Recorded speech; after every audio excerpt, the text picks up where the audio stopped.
Hola Pablo, ¿cómo Hola estás? Eric, ¿cómo estás? Muy bien, gracias. Me alegro. Gracias Bueno, por la invitación. no, por favor, gracias a vos por haber aceptado estar acá, por conversar un rato con nosotros. Bueno, ahí estaba diciendo, simplemente para quienes no te conocen, vos sos doctor en filosofía política y legal, sos además escritor, y sos profesor universitario, esto es así. Así es, ¿sabes? Lo gracioso es que muchas veces cuando me presentan en las conferencias me dicen profesor o doctor de filosofía política y legal, Ujú. ¿no? Como si fuera Claro, de la política ilegal, ¿no? Lo cual sí, sí, sí, sí. es gracioso porque siempre hago un chiste y digo, bueno, en definitiva nosotros vivimos en un mundo en el que la izquierda es la que sienta las categorías, ¿no? La Ujú. izquierda es la que define quién es de derecha, quién es de izquierda y demás, pero de repente han irrumpido muchos personajes, algunos muy conocidos como Agustín Laje y Nicolás Márquez, pero muchos otros, Ujú. jóvenes, tu caso, tantísimos seguidores que le han pegado un sacudón al sistema y en definitiva nosotros estamos definiendo los términos en los cuales debemos hablar. Y es algo que nunca se había visto, en mi opinión. Nunca se Sí, sí, había sí. visto, por ejemplo, siempre históricamente la derecha era una derecha que era definida por la izquierda y por eso de derecha podía ser alguien como vos o como Macri, aunque vos estés totalmente en desacuerdo con la mayoría de las políticas de Macri o de tantos otros personajes, pero sin embargo ahora nosotros estamos diciendo, no, esperen un poco, nosotros vamos a definir quiénes somos. No nos van a definir ustedes zurdos hijos de su madre, como dice mi ley, ¿no? Sí, nosotros vamos a poner aquí. Entonces yo en la conferencia digo a veces, bueno, política ilegal en el sentido de que estamos haciendo política ilegal en el sentido en que vamos contra el sistema. Entonces estamos irrumpiendo y estamos quebrando, por así decir, un, un molde que nos quieren imponer o una especie de paradigma, ¿no? Que nos quieren imponer a nivel mundial y el salir a denunciarlos y especialmente por medio de la propuesta de un nuevo paradigma que explique también esas realidades y globalismo y demás, yo creo que es un buen sacudón a veces que se puede dar al sistema, ¿no?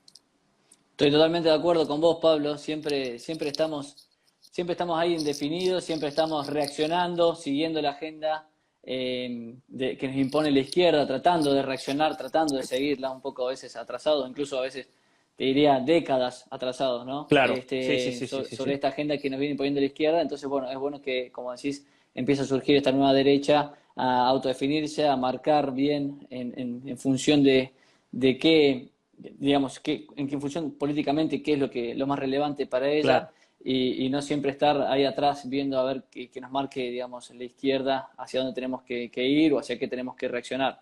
Es algo claro. que hemos hablado muchas veces en vivos, hemos mencionado algunas notas incluso, así que estoy Sí, sí, totalmente de sí. acuerdo con vos.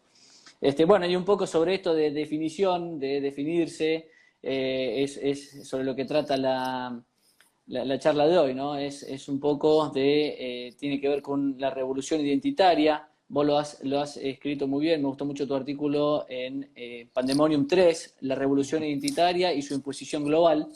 Entonces, bueno, básicamente sobre esto yo te quería preguntar, porque el tema de la identidad para mí es fundamental. Las políticas de identidad hoy son lo más relevante que hay justamente en este ámbito.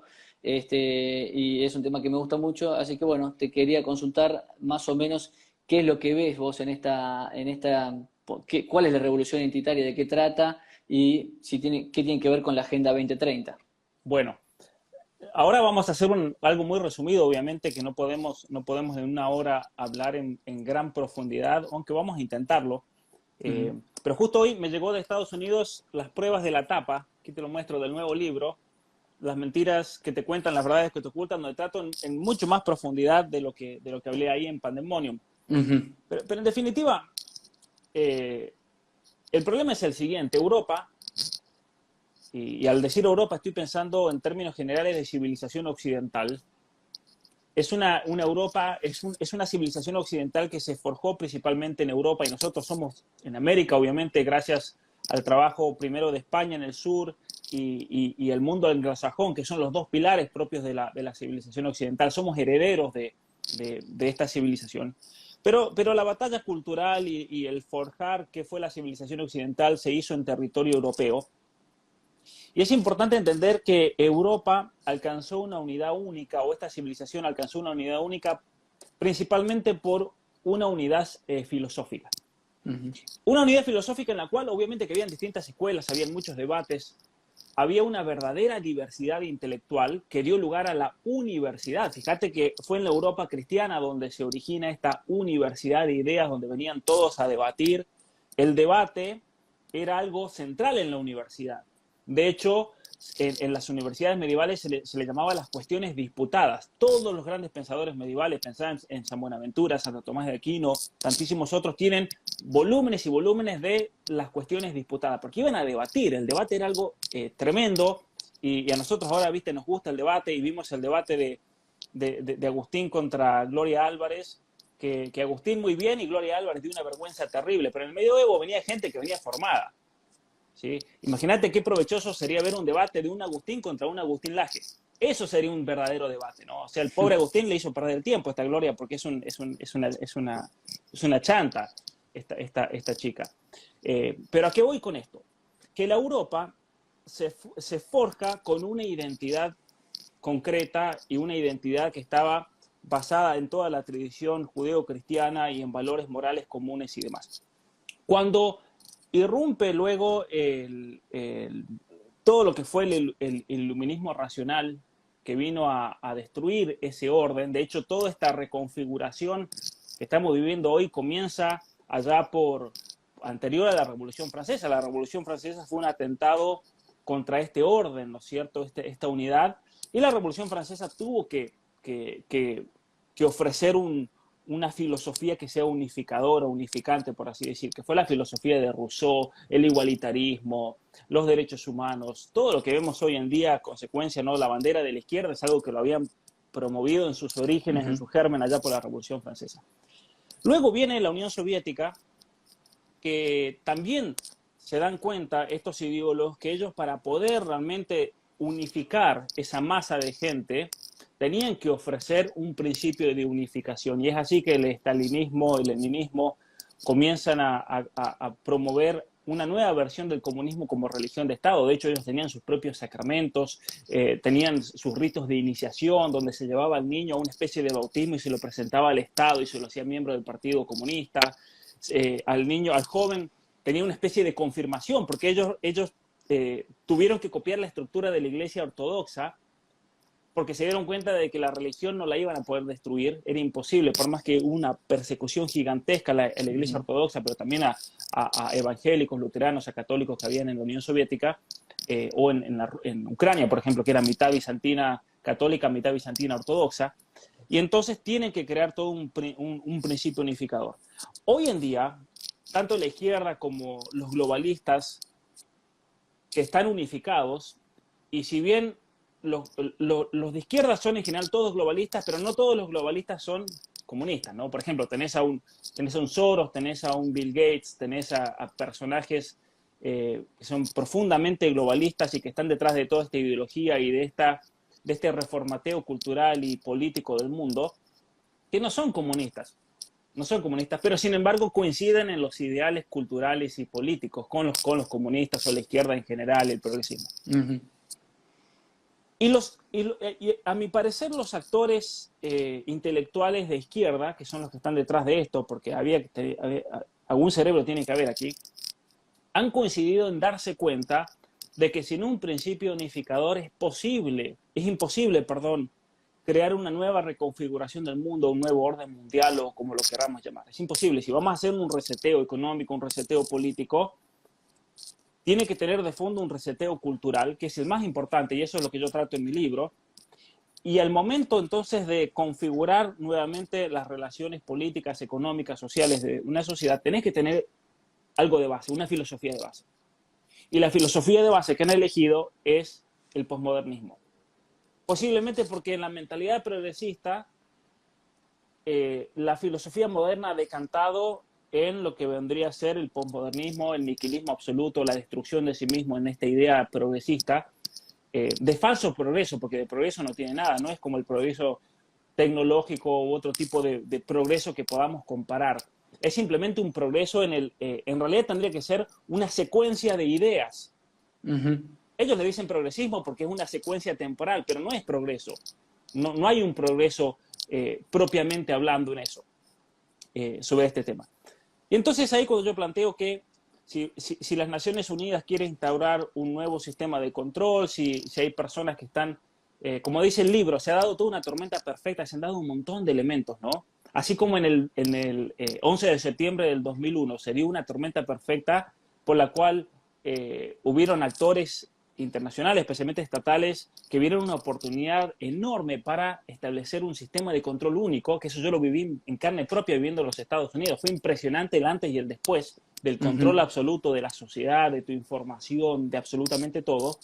Y luego, con toda esta crisis actual creada por estas cuarentenas, se ha dado una tormenta perfecta entonces para profundizar y reorientar ese reformateo cultural que viene de larga data, pero que se va manifestando en cuestiones culturales y económicas. ¿Y a qué voy con esto? Que al momento de establecer entonces un orden necesita sí o sí una filosofía que sea un principio guía. Y por alguna de esas razones misteriosas han elegido todo lo que es la cuestión identitaria como el principio guía.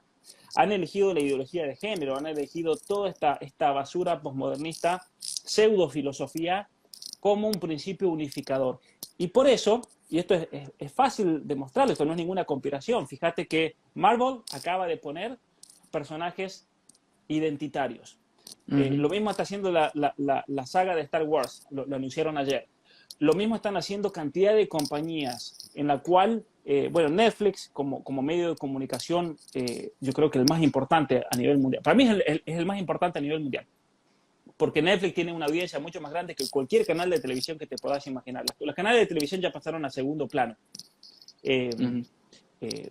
Y es impresionante cómo las redes sociales, que tienen un lugar predominante hoy en día también en la comunicación mundial, es impresionante el tipo de control que hay para imponer esta ideología. Y en cuanto te largues contra esta ideología, te borran del mapa. Y hay que tener un cuidado enorme, ¿no? Hay que tener un cuidado enorme. A muchos tal vez no nos borran del mapa y me dicen, pero Pablo, vos no te borran del mapa, porque no me conocen, pero el día que me conozcan me van a empezar a censurar y cortar. Ya me empezaron a censurar y cortar la cabeza en un montón de cosas, pero se entiende lo que voy, ¿no?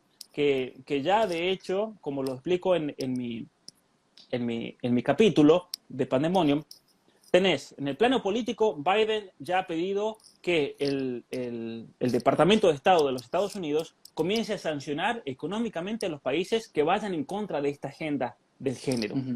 Eso es impresionante, vos decís. Sí. Imagínate que es como que yo diga, a ver, vamos a imponer, no sé, vamos a imponer una ideología concreta en nuestro país, pero vamos a forzar por medio de castigos económicos a que todos los otros países hagan lo mismo. O sea, es lo mismo que hacía la Unión Soviética, ¿no? Sin tener el poder que tenía la Unión Soviética en el resto del mundo, pero es lo que hacían dentro de su esfera. Castigos económicos, muy parecido al modo de operar chino. Luego tenés al alto comisionado de Derechos Humanos de las Naciones Unidas que dice lo mismo, listas negras para identificar con nombre y apellido a vos, a mí, a Agustín Laje, a Nicolás, a tantos otros, ver cuáles son sus argumentos, ver cuál es su modo de operar, qué instituciones están detrás que los invitan a hablar, qué instituciones se pliegan en esta lucha, textualmente lo dicen, contra la ideología de género y contra la educación sexual integral. ¿Quiénes son esos grupos y demás? ¿Cuáles son sus argumentos? Porque obviamente que esto, tenemos que pensar, como dice esto, lo presto, por así la idea de Miklos, tenemos que pensar siempre al futuro. A ver, hoy nos están haciendo esto, están juntando listas, pero no tenemos que ser tontos y decir, están juntando listas, mirá qué mal, y denunciar. No, a ver, tratemos, sin caer en la conspiración, ni confabulaciones, ni nada, pero tampoco hay que ser tontos, y fijarnos a ver qué van a hacer con eso de aquí a 2, a 3, a 5 años. ¿No? ¿Qué va a hacer Facebook? Por ejemplo, Facebook se filtró que tiene... se filtró en un sitio de hackers en la dark web hace como una semana una base de datos con 533 millones de usuarios. Una cantidad de información impresionante, pero impresionante, que vos ves eso y te encontrás ahí, te va a dar miedo, porque tienen no solamente tu nombre, tu apellido, tu dirección, tiene toda la información acerca de los geolocalizadores. A ver, entonces, por ejemplo, si vos tenés, Eric, en tu celular el app de Facebook, ese app de Facebook estuvo recolectando información de todas tus búsquedas, de todas tus Sí. llamadas, a quienes de... Entonces hacen mapas, eso es lo que mucha gente tiene que tener, hacen mapas de conexión y dicen, bueno, a ver, Laje es un tipo peligroso, ¿no? A ver, ¿con quién habla Laje? Y van a ver, Pablo Muñoz Iturrieta está en contacto con él, Eric está en contacto, Horacio, Miklos. Entonces ya van armando todo un mapeo. Y esto se hace con inteligencia artificial. Y estos tipos tienen ya, eso lo tienen, eso no tenemos que dudarlo. No hace falta que venga alguien y lo encuentre y lo demuestre. Tienen un mapeo absoluto de toda la gente del mundo que está de alguna manera conectado al Internet, con más o menos información. Tienen mapeos en los cuales estos mapas van interconectando por intereses, van interconectando personas. Ellos saben, por ejemplo, en mi caso, a ver, yo voy a YouTube, ¿qué cosas veo en YouTube?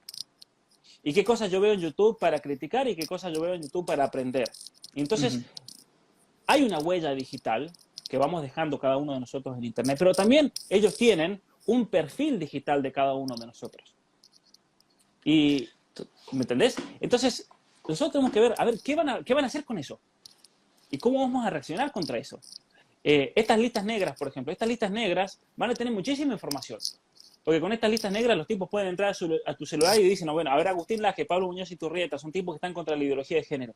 A ver, ¿qué tipo de pensamiento, qué tipo de información manejan, de qué manera se manejan ellos mismos, qué tipo de intereses tienen en Internet, en YouTube y demás? Y los tipos te agarran y te sacan toda tu información a vida y por haber, ¿no? Por eso, Sí. ¿no?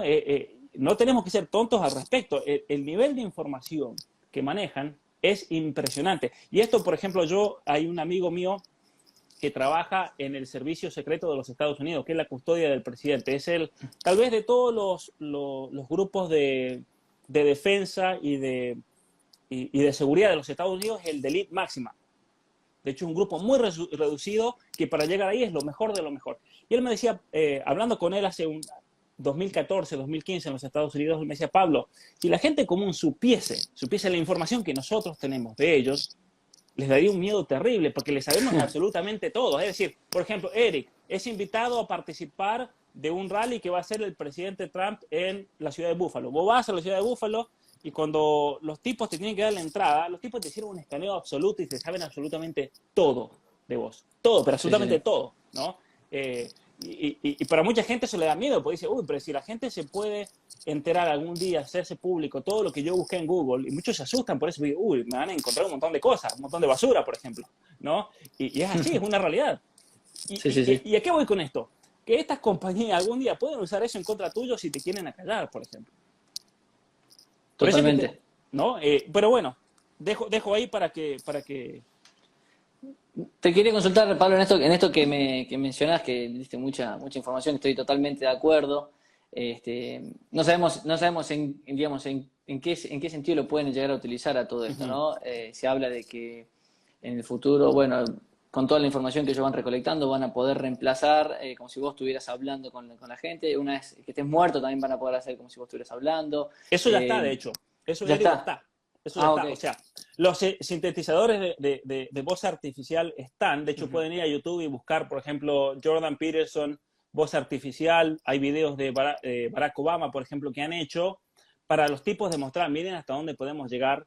Claro. Simplemente necesitan una foto y con el sintetizador de voz pueden decir yo soy un zurdo y soy un infiltrado y lo cambian a la voz de Agustín Laje. Con una foto solo de Agustín Laje pueden reconstruir absolutamente todo.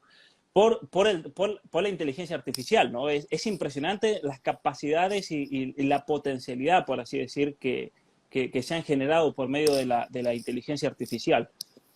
Bien. Sí, y yo me refería también un poco, más allá de la tecnología en sí, de poder simular y mover la voz, sino de lo que uno ha digamos, acumular la información que uno ha expresado, de la forma de pensar, ellos generan.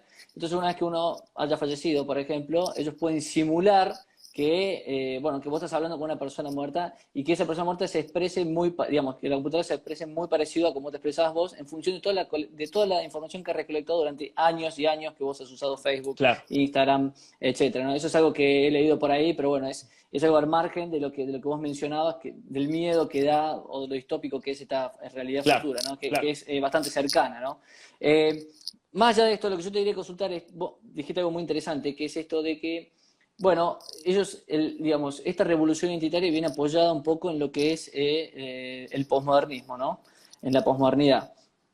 Y lo que yo quiero saber es, si vos no ves, y esto viene un poco citando de nuevo a Miklos, que justo cuando vos lo mencionaste yo estaba pensando en él, precisamente, porque si esto no es, la posmodernidad como filosóficamente no es un paso de transición hacia otra cosa, ¿no? Porque uno ve que la posmodernidad es esto, ¿no? Es la relativización absoluta, hay todo un proceso de desidentificación al que estamos sometidos, al que está sometido Europa, al que está sometido Occidente, como bien mencionabas, todo este proceso de deconstrucción, ¿no? Que no es otra cosa que de destrucción, pero dicho en términos más orientados a lo cultural, ¿no? Al que está sometido, al que están sometidas las identidades, ¿no? La identidad Ujú. europea, la identidad occidental en general. Entonces, uno diría, bueno, ¿y qué propone la posmodernidad? Y la verdad que no propone mucho, es simplemente eso, es un proceso bastante destructivo, ¿no? Entonces pareciera Sí. que es un proceso de cambio, capaz, no sé, en el futuro lo estudiamos como un proceso de intercambio para llegar a otra cosa que no sabemos bien qué va a ser y que probablemente tenga que ver un poco con todo esto del transhumanismo, de la tecnología aplicada en todas estas cuestiones. No sé, vos cómo lo ves, qué opinas de este proceso de cientificación y si lo ves así un poco a la posmodernidad. Habiendo tenido clases con eh, representantes eximios, por así decir, del posmodernismo de la Escuela de Frankfurt aquí en Canadá, Ujú. una memoria que me viene a mí de las clases era que estos profesores simplemente llegaban al aula y te agarraban una obra, te agarraban un libro de Aristóteles y nosotros le decíamos los destructores. Ese era el chiste nuestro entre los estudiantes de doctorado. Le decíamos, este tipo, tal otro tipo, es el destructor. Ellos se dicen que pertenecen a la escuela de la deconstrucción, pero en realidad es la escuela de la destrucción, porque los Ujú. tipos agarraban, hacían un análisis, por así decir, exegético, hermenéutico del texto, y lo reventaban y lo destruían y te dejaban sin nada. Destruían a Platón, destruían a Aristóteles y el libro que agarraban. Entonces, el posmodernismo en sí no tiene una propuesta concreta, ¿no? El posmodernismo es como ese niño que critica, ese tipo resentido que critica a todo el mundo. Todos están equivocados, pero el tipo ni siquiera te da una propuesta de decir, bueno, a ver, ¿cómo vivimos bien? A ver, decime algo positivo entonces. A ver, si fulanito y fulanita y todos tus vecinos están todos mal, ¿viste? El típico argentino que putea a todo el mundo y él es el tipo perfecto, pero el tipo no propone nada, ¿no? Eso es el posmodernismo, a mí me parece. Ahora bien, el posmodernismo es una, como filosofía, al pretender deconstruir y pretender demostrar que todo es una construcción social, todo es una construcción social, y aquí hay una gran contradicción del posmodernismo, porque el posmodernismo te dice, esto es una construcción social, y yo le digo, bueno, a ver, suponete que sí sea una construcción social, yo te voy a demostrar que no, pero suponete que sí, ¿y qué? ¿Qué vas a hacer? Ujú. Me vas a imponer tu ideología, que es una construcción social también. O sea, el Exacto. posmodernismo cae en una contradicción interna al querer cancelar una posición por ser construcción social, pero pone su posición, que es una construcción social también. Ahora, ¿cuál es el tema relacionado con la teología, con la tecnología? Que el posmodernismo, al tratar de destruir todo y demostrar que todo es construcción social, necesita o se ha agarrado de la mano con la tecnología, pero con no la tecnología en el sentido transhumanista, la tecnología en el sentido de solución técnica a los problemas humanos. Viene un transexual, viene una persona que dice, yo estoy atrapado en el cuerpo de una mujer. Bueno, te doy una solución técnica y por medio de la tecnología, porque no es ciencia eso, no es medicina, sino Ujú. que es aplicar conocimientos a cuestiones técnicas y transformar, ¿no es cierto?, la materia. Por ejemplo, te voy a transformar, te voy a estirpar los ovarios, te voy a crear un pene que parezca real, que sea inflable, lo que sea, te voy a sacar las mamas, te voy a transformar de tal manera que puedas autopercibirte de esta manera o de aquella otra. Entonces, el posmodernismo sí o sí necesita de la tecnología. Y el posmodernismo, como movimiento filosófico sofista, pseudo filosófico, lleno de falacias, es un movimiento que ya ha existido en el pasado. Platón se tuvo que enfrentar a los postmodernistas, aunque le decían los sofistas de su momento. De eso. Es una tentación del pensamiento humano que ha estado siempre presente, pero nunca hasta ahora ha tenido la oportunidad de usar la tecnología para llevar a cabo sus presupuestos pseudo-filosóficos. Entonces, Miklos, por ejemplo, hace unos días una conversación que tuvimos, él decía, en mi canal de YouTube, él decía, hoy en día es imposible hacer un análisis de la realidad sin tener en cuenta el lugar de la tecnología. Entonces yo te voy a responder a tu pregunta de esta manera, que me quedó en la cabeza y me puse a pensar mucho en ese tema. Hoy en día el postmodernismo, para realizar su cometido, usa de la tecnología como solución técnica a los problemas humanos, simplemente con el acometido de decirnos, es todo construcción social, estamos en un proceso evolutivo, pero ese proceso evolutivo ha llegado a un tope máximo natural y para poder dar el salto necesitamos sí o sí de la tecnología. Entonces, un postmodernista de vanguardia hoy en día te va a decir lo siguiente, te va a decir, hemos llegado hasta tal punto, pero este concepto identitario, porque no somos seres humanos, ellos rechazan la noción de ser humano, ellos tienen una noción de evolución en la cual hay que incorporar la inteligencia humana y hay que incorporar la tecnología. Por eso el transhumanismo es la consecuencia lógica. Y en ese sentido, sí, yo estoy de acuerdo con vos en ver al posmodernismo como una transición. Ellos mismos dicen eso, ¿no? En el sentido de que tenemos que evolucionar, ¿sí? Y tenemos que evolucionar en cuanto al pensamiento. La filosofía para ellos va en constante evolución, pero tenemos que evolucionar en cuanto sea lo que sea que somos. No somos seres humanos para ellos, sino que en cuanto a entidades tenemos que ir evolucionando. Pero como la noción de identidad es de entidad, de ser, es una noción que la rechazaron, la filosofía moderna ha rechazado la noción del ser porque el ser te da un estatus ontológico, ellos rechazan eso, entonces lo tienen que reemplazar por la identidad. Y ahí es donde estamos entonces en toda esta revolución identitaria. Tenemos que cambiar el paradigma de concebir al ser humano de una realidad esencial, ontológica, a una realidad identitaria, de tal manera que las identidades sean infinitas. De hecho, hace poco salió un artículo en una revista pseudocientífica de estas LGBT hablando que los géneros debían ser infinitos. No tenemos que limitarnos a 4, a 50, a 77 géneros como en Canadá o a 112 como esa lista que salió en la 1, sino que los géneros son infinitos porque cada uno de nosotros es una identidad distinta. ¿No? Es Bueno, tremendo. a eso lleva un poco de hecho ya veníamos con eso, el LGBT, el LGBTQ, el LGBTQ+, algo por el estilo, ya no recuerdo, pero el más viene un poco a significar eso, es casi un La símbolo apertura, infinito ahí, ¿no? claro, Exactamente. una apertura Porque infinita de bueno, identidades. exacto, porque hay tantas autopercepciones como hay como individuos, entonces obviamente eso es algo totalmente infinito y además de ser infinito es algo no estático, no es que alguien se identifica una vez de tal cosa y ya queda fija, no, cada individuo puede ir modificando día a día cómo se autopercibe en función de, bueno, obviamente cómo se lo dictan, ¿no? Claro. Pero entonces obviamente es algo infinito porque la lógica discursiva y la retórica que ellos están imponiendo ahora es eso. Cada individuo se autopercibe como quiere y además cambia día a día si así lo prefiere, ¿no? Este, pues es que yo te preguntaba un poco esto de la transición, porque hay, digamos, ahí leí algunos comentarios, por ejemplo, que decían, bueno, ¿y a dónde vamos con todo esto? Entonces, bueno, lo que yo veo es un poco, bueno, hay como una utilización de esto de, estamos utilizando a los individuos que están pasando por este proceso de desidentificación para luego, y acá viene la revolución identitaria, ¿no? Hoy hay como una utilización, se los inserta en determinados grupos, hay utilizaciones políticas, ¿no? Hoy me sos funcional para Sí, andar sí, a sí. marchar el feminismo, andar a marchar para el LGBT, andar a marchar para el indigenismo, son siempre las mismas personas, ¿no? Y se los va insertando en distintos grupos y se los utiliza políticamente. Lo que yo, digamos, tomaría un poco como ejemplo de lo que puede llegar a venir es moldear a los individuos que están cada vez más atomizados, ¿no?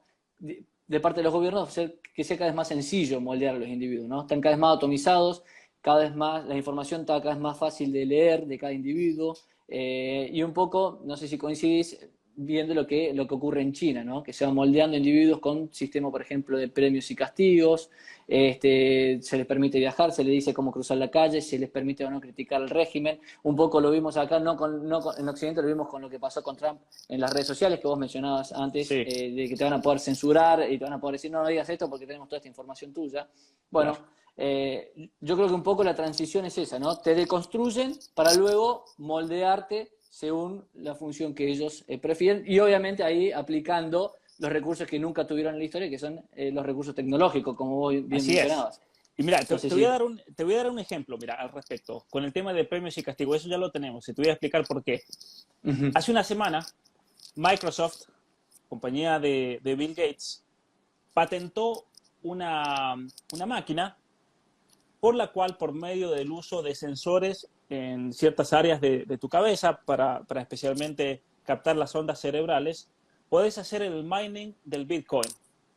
Y ahora voy a explicar, para los que no sepan qué es el Bitcoin. El Bitcoin es ujú, todo un sistema que es un sistema cerrado que se ha armado por el cual hay un cierto número de Bitcoins, de ciertos millones, un número máximo, y esos Bitcoins se van sacando a lo largo de los años hasta el año 1140, 2140 creo que es el último, pero para sacar un Bitcoin que tiene un valor como de $50.000 hoy día, si no me equivoco, para sacar un Bitcoin tenés que adivinar un, un número, es una combinación de alfanumérica, de números y letras, de 60 cifras.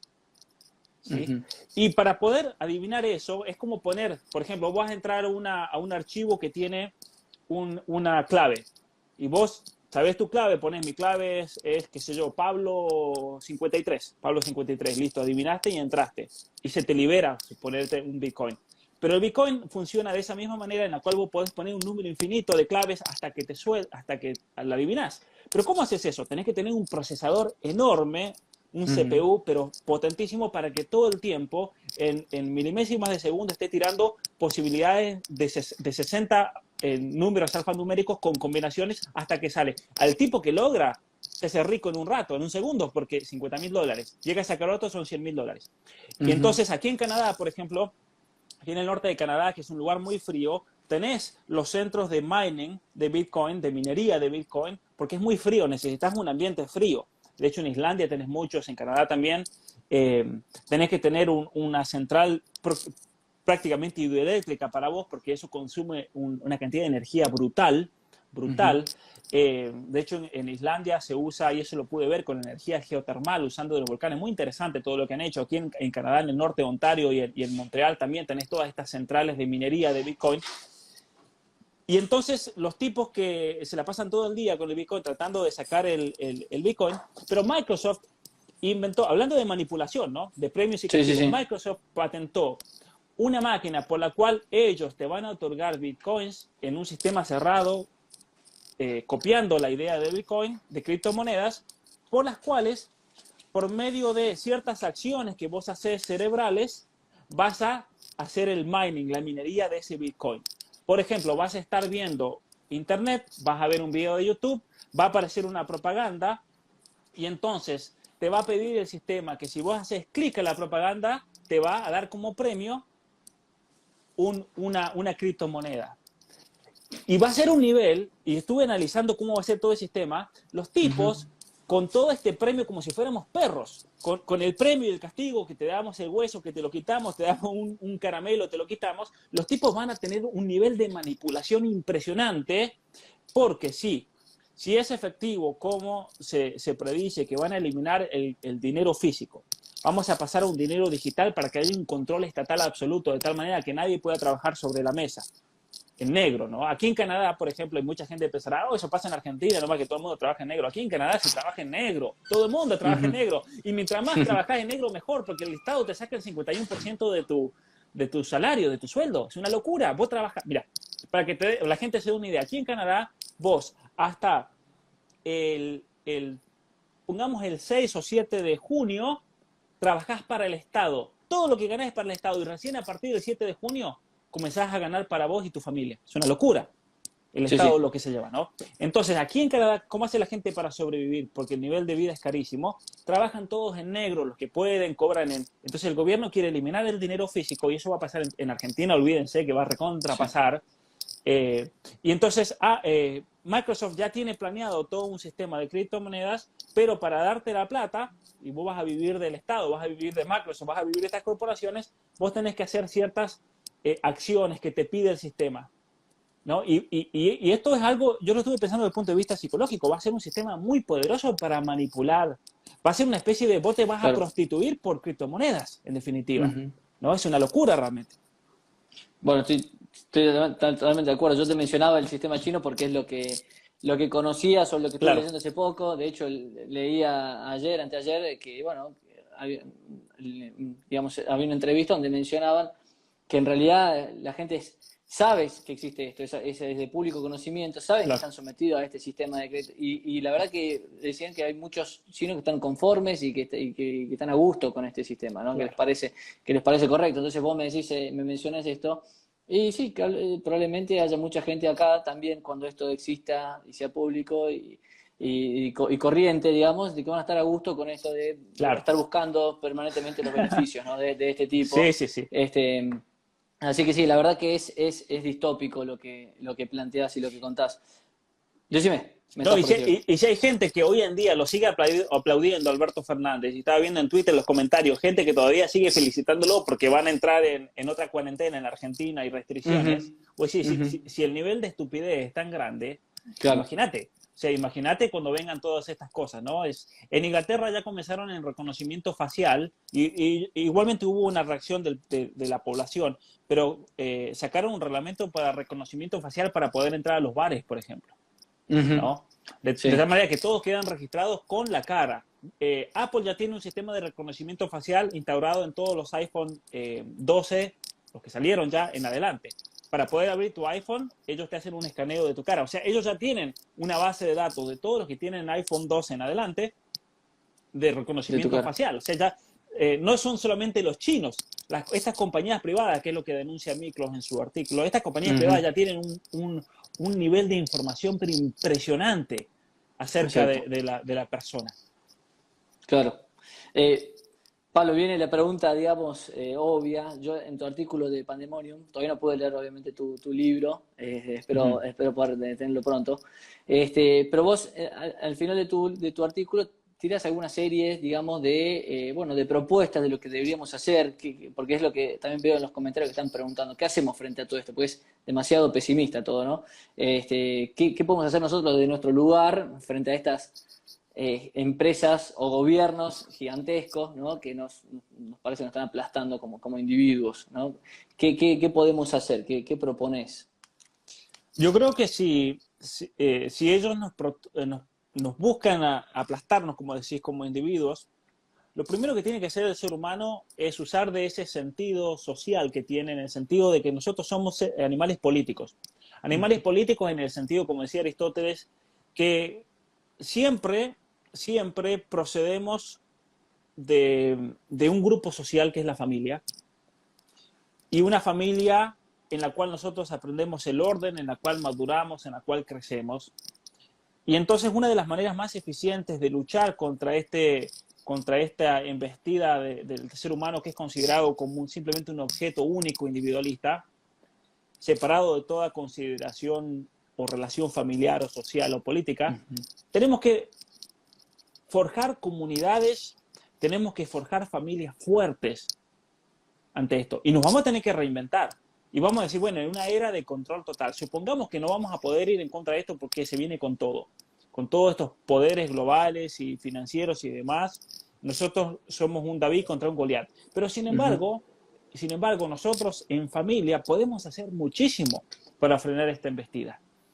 Uniéndolos en familia, enseñándole a los hijos a pensar, que aprendan a pensar, que aprendan a razonar, porque ciertamente que se ha dado un factor, junto con todo esto que está ocurriendo a nivel mundial, se ha dado un factor que es el que, y más o menos lo mencionabas hace un ratito, de que hoy la gente no sabe pensar, no tiene educación propia, verdaderamente. Hoy si vas a la escuela te van a adoctrinar, te van a dar datos, aunque los datos suponete que sean verdaderos, para mí qué me importa que los datos sean verdaderos. Yo a un hijo no quiero que le den datos y se aprenda la lista de presidentes de la República y que aprenda esto y aquello. Lo que yo quiero que un hijo aprenda en la escuela es a pensar, que aprenda a ujú. razonar, que aprenda lógica, que aprenda a escribir, que aprenda a expresarse, que esas son realmente las grandes habilidades propias del ser humano. Y hoy en día lo que tenemos con el sistema educativo moderno es que al ser humano, en definitiva, lo ha castrado mentalmente, vamos a decirlo así. Lo ha Ujú, castrado mentalmente.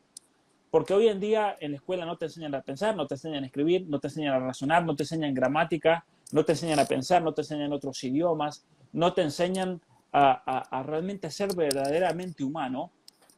Y es lo que tenemos que recuperar en primer lugar, antes que todo, ¿sí? La familia, y la familia como primera educadora de sus hijos. Ahora, ¿qué significa esto, Eric? Significa que los padres hoy en día se tienen que educar más que nunca.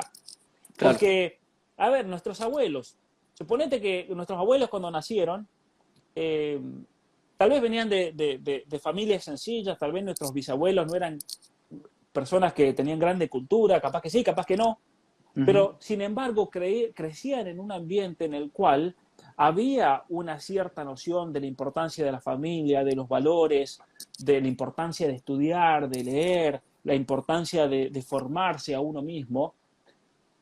Hoy eso, si no lo ofrece la familia, no se lo va a ofrecer nadie afuera. Nadie.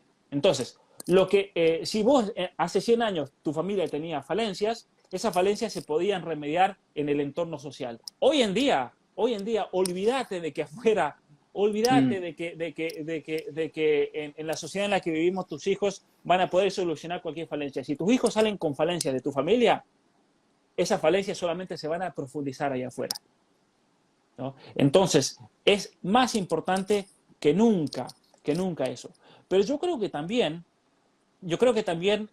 ha surgido todo un movimiento de empezar a interpelar a estos grandes actores nacionales y actores internacionales y decirle, a ver cómo realmente nosotros vamos a defender nuestros derechos, cómo lo vamos a defender políticamente, cómo vamos a tener representación legal, representación jurídica, representación política. Tenemos que tener un plan en esta batalla cultural a larguísimo plazo. A larguísimo plazo. No tiene sentido, y muchas veces yo creo que el argentino en general peca de ser triunfalista, en el sentido de que vamos a armar una selección, por ejemplo, eso pasa en el fútbol, es un ejemplo clásico, y vamos a ir a ganar este mundial. Ya está. Y vienen, llaman a todos los que puedan llamar para ganar, pierden. Y el siguiente mundial va a ser lo mismo. Fíjate, Ujú. es un caos total el fútbol en Argentina. Van a llamar a Messi, van a llamar a aquel, vamos y listo. Pero nunca hay un proyecto a larga data como el único argentino que lo tuvo, que fue Peckerman. Que Peckerman, ¿no es cierto? Peckerman en los años 90 dijo, yo voy a llevar a Argentina a ganar el mundial, poner el 2010, el 2014. O sea, 25 años antes comenzó. Después no lo dejaron, pues son unos estúpidos. Los de la AFA son unos estúpidos. A Peckerman nunca lo tendrían que haber sacado porque fracasó en el 2006, pero fracasó porque era parte del proceso. En cambio, los alemanes fueron muchos más inteligentes y los alemanes comenzaron a principios del 2000 con una selección con chicos de 16 años. Y llegó el 2014 y te ganaron el mundial. Ya está. Ganaron, que era lo que ellos querían. Ellos pensaron, ¿no es cierto?, a A largo futuro, plazo. a largo plazo. Es lo que tenemos que hacer nosotros. Y cuando digo a largo plazo, estoy hablando a 25, 50, 75 y Sí. 100 años, y más incluso. Porque nosotros no lo vamos a ver. Si hay que hacer una reforma de la educación en Argentina, no lo vamos a ver nosotros. Tenemos que sentar las bases, pero para que de aquí a 50 años nuestros hijos o bisnietos o nietos, bisnietos, sean los que realmente puedan llevar ese cambio cultural. Porque en esta batalla cultural tenés a un ejército o muchos ejércitos que están en contra de nosotros y esos ejércitos no los vences en un día, ¿no?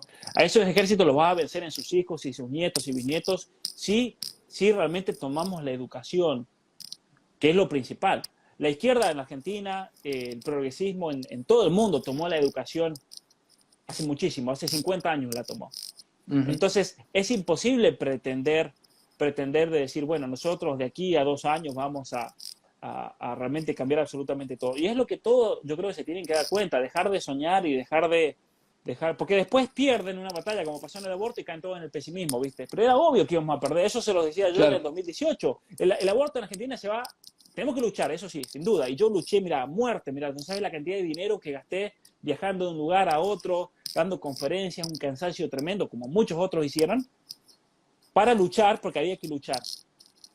Pero que nos iban a imponer el aborto, nos lo iban a imponer, eso seguro. Porque es parte de este plan y nosotros no tenemos control de este plan y no tenemos control tampoco de cómo ese plan se va a ejecutar, lamentablemente. No tenemos, en Argentina no tenemos, hoy por hoy no tenemos representación política.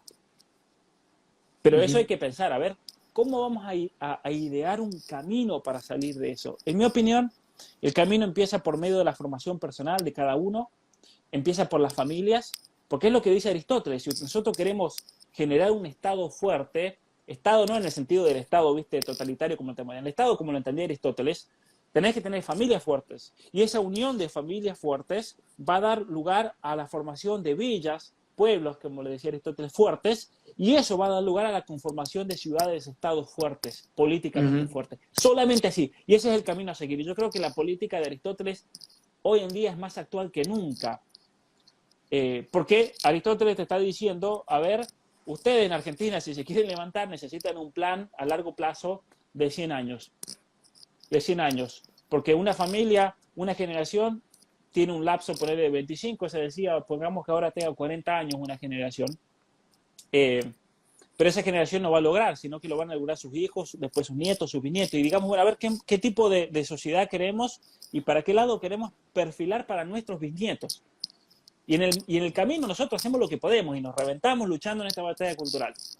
Pero es necesario que nosotros nos reventemos luchando en esta batalla cultural para que después, en 50 años, ellos continúen, y supongamos que continúen, porque capaz que abandonan todo y se acabó todo, pero bueno, al menos hicimos lo que pudimos nosotros, ¿no?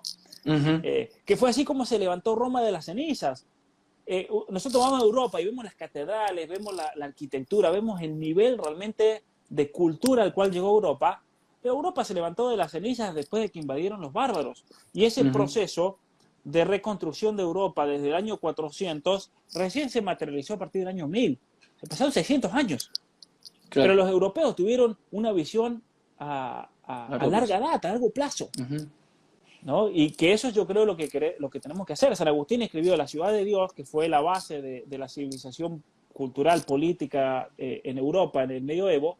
Pero San Agustín escribió la ciudad de Dios pasado el año 400 y recién fue a partir del año 1000 que dijeron, a ver, este librito va a ser el libro guía en la constitución política de nuestro mundo contemporáneo en Europa, ¿no? Y es lo que tenemos que hacer nosotros. Comencemos a repensar, a ver cómo podemos recrearnos y reinventar esas grandes ideas de la civilización occidental, pero teniendo en cuenta estos factores que mencionábamos, de la tecnología, del globalismo, del posmodernismo, del transhumanismo, del control total y absoluto en el cual estamos viviendo hoy en día, ¿no? Que es el gran trabajo, ¿no? Que se viene, yo creo. Coincido, Pablo. Has dicho muchas cosas interesantísimas. Yo cuando te mencionaba que venimos siempre décadas atrás, me refería un poco a eso, ¿no? Si uno piensa batalla cultural, nosotros estamos hablando de batalla cultural hoy en día, y esto es algo que se habla, lo ves ahora en mucha gente así de derecha, ¿no? Hablando de batalla cultural, pero la batalla cultural viene de Gramsci y con la izquierda tiene 100 años, ¿no? Entonces ellos están hablando de batalla cultural de hace 100 años, mientras que nosotros lo estamos adoptando hace, no sé, 5 años, con suerte, ¿no? Claro. Es algo que estamos atrasados y tenés razón en eso. Y fíjate que la izquierda lo entendió bien. Como vos bien dijiste, han tomado las universidades hace 50 años, ¿no? Entonces, lo que nosotros estamos viendo son resultados de la toma de universidades hace 50 años. Lo que nosotros vemos hoy del feminismo está escrito en los 60, en los 70, en los 80, ¿no? Por distintas feministas. El segundo sexo de Simone de Beauvoir salió en el año 49. Claro. Y vos decime que tuvieron que pasar 60 años. Tuvo que pasar 60 años para que salta un Agustín Laje, para que va el caso mío, tantas otras personas, Sarah Witt, a criticar el feminismo. O sea, pasaron 60 años. Vos decís, ¿qué estuvieron haciendo, señores, en esos 60 años? O sea, yo no quiero criticar tampoco a la gente del pasado, que hay muchos que lucharon. Pero ¿qué pasó realmente? Y han habido casos de personas que han luchado y han dado la vida en todos estos años, pero han sido muy pocos y en general no han tenido audiencia, ¿no? Yo creo que las redes sociales nos han ayudado a nosotros también. Nos ha ayudado mucho, sí. ¿No? Exacto. Porque por ejemplo, un argentino que luchó mucho contra el comunismo y contra todo esto fue Carlos Saqueri, que lo mataron después de los zurdos allá en el 70 y tanto, 73 creo que fue. Él, si viviese hoy en día, tendría una cantidad de seguidores impresionantes en YouTube, un tipo así de esa calidad, digamos, un tipo de aquí en Canadá es conocido porque estuvo aquí en Canadá, él hizo su doctorado acá, fue profesor, enseñaba la mitad del año aquí en Canadá y la otra mitad del año en Argentina. Y aquí una profesora de Canadá me dijo que los zurdos a Saqueri le tenían terror aquí en Canadá. El tipo era el látigo de los zurdos en Quebec. El tipo tenía una habilidad mental impresionante, era un tipo único. Pero bueno, él no tuvo las redes sociales como la tenemos nosotros, ¿no? Así que, a ver, las redes sociales son redes de control absoluto y demás, pero nosotros tenemos que saber usar las armas del enemigo y no tenemos que ser estúpidos. No tenemos que ser estúpidos. Te voy a dar otro ejemplo. Me invitaron el martes, a hablar ante el Congreso de Puebla. Hablé ante el Congreso de Puebla, habló una feminista, hablé yo, cometieron un error porque me pusieron después de la feminista. A mí me tienen que poner antes, no sean tontos. Póngame antes y después me pusieron después. Así que fue un femicidio eso. Según el testimonio de la gente. La reventé a la tipa, la dejé bailando y lo disfruté realmente porque esta gente estafadora hay que darle con un caño. Pero ¿qué pasó? Fíjate. Después me escribieron algunos agentes pro vida criticándome de México, criticándome por ser argentino. Los argentinos no tienen que venir a hablar y meterse en nuestra política y demás. Y yo voy a decir algo, eso es ser estúpido, pensar así. ¿Por qué? Porque, por ejemplo, Agustín Laje fue a República Dominicana. ¿Y cuál era el discurso contra Agustín Laje para tratar de amedrentarlo, para asustar a los grupos que lo llevaron y demás? Están trayendo a un argentino a inmiscuirse en la política nacional de República Dominicana. Agustín fue igual, bien, habló, los reventó al psiquiatra, espectacular las conferencias que dio en el Congreso y demás. Y lo llevaron al argentino y listo. Y por más que los medios lo criticaron. Imagínate que los grupos pro vida de República Dominicana hubieran dicho, tienen razón, claro, ¿cómo vamos a traer un argentino? Es verdad, bueno, qué sé yo, bueno, está bien, no lo traemos. Y los zurdos tenían en la manga una carta. ¿Cuál era la carta que tenían en la manga los zurdos? A Noam Chomsky. Imagínate si Agustín no hubiese ido. No, pero nos la reponían, como decimos en Argentina. Y sin embargo, Agustín dio cátedra y cayó Chomsky, que era la carta que tenían guardada, y fue una vergüenza.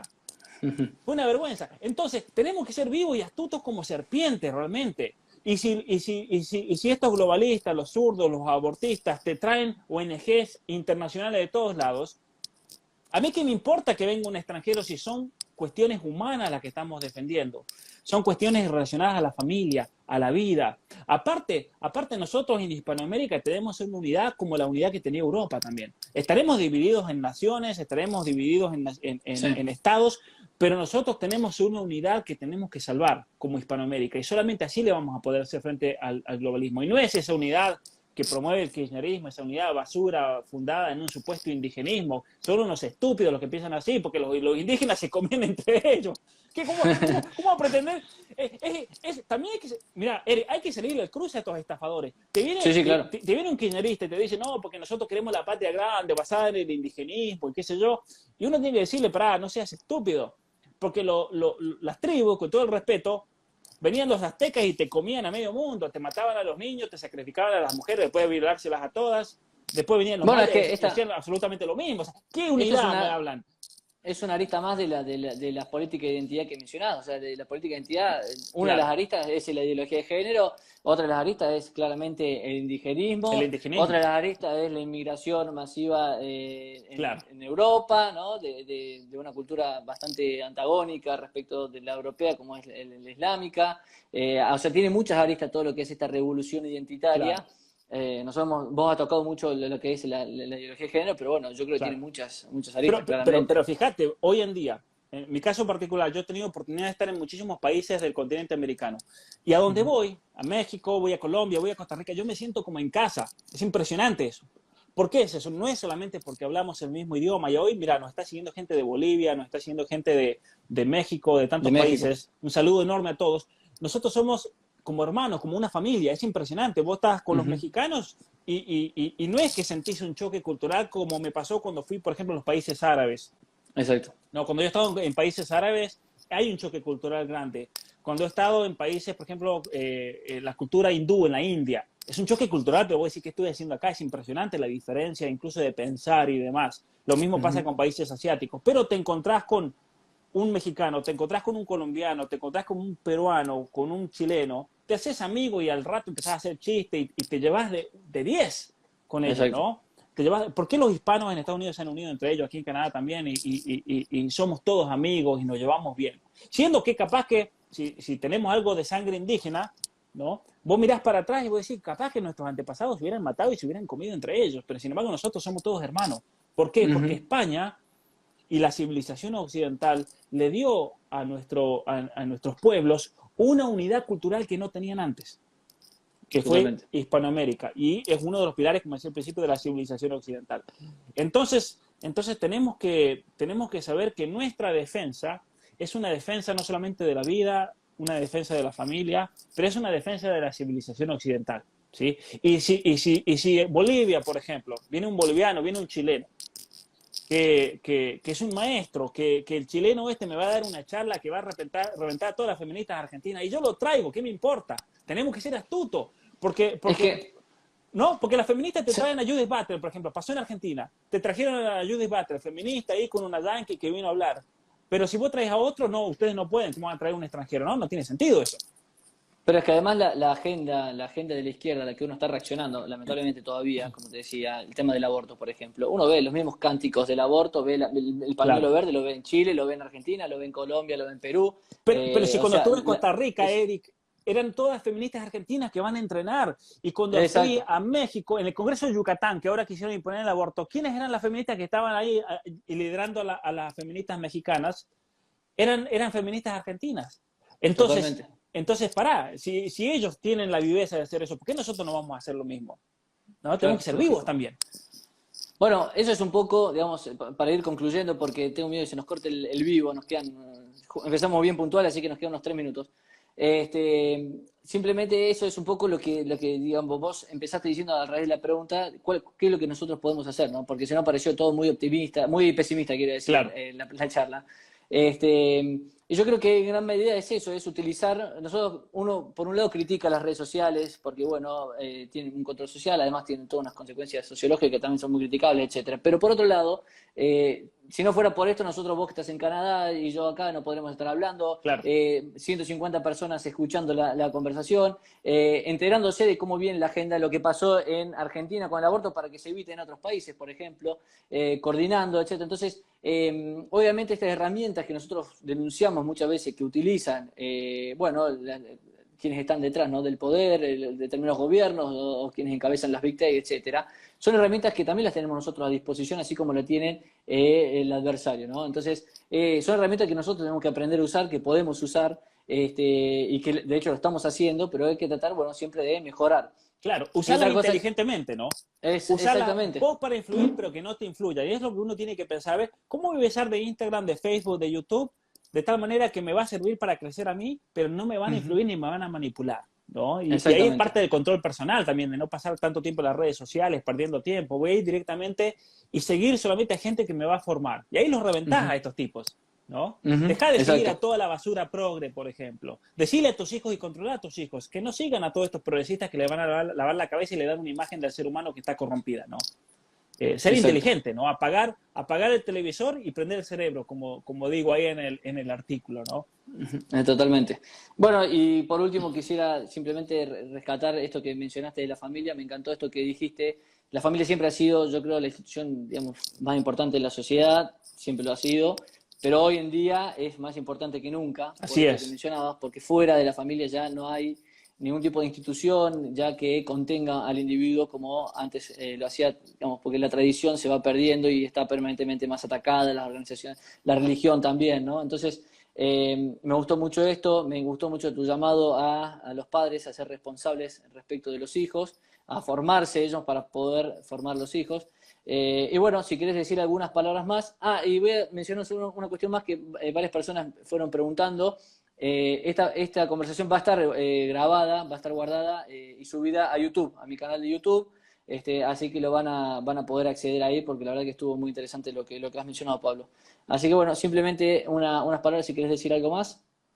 Bueno, simplemente agradecerles a todos, invitarlos a compartir este video, invitarlos a unirse en esta batalla cultural, porque solamente si estamos unidos vamos a poder seguir adelante. Y nosotros también dependemos de cada uno de ustedes, de la gente que nos escucha, y estamos totalmente agradecidos por eso, por todo este apoyo. Así que simplemente con ese agradecimiento quiero terminar.